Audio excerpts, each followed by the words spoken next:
Bharat south Africa మధ్య జరుగుతున్న తొలి టెస్ట్ 3 రోజుల్లోనే ముగియడం ఖాయంగా కనిపిస్తోంది.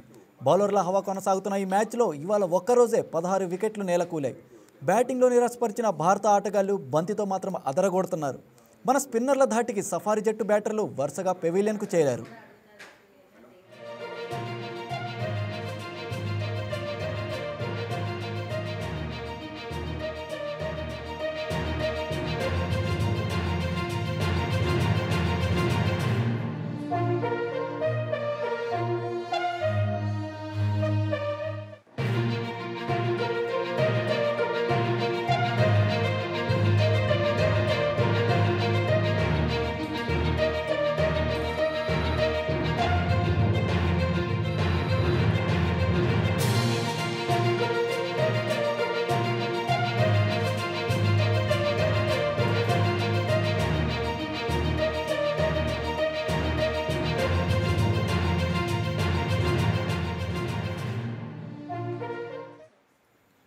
రెండో రోజు ఆట ముగిసే సమయానికి దక్షిణాఫ్రికా 93 పరుగులు చేసి 7 వికెట్లను కోల్పోయింది.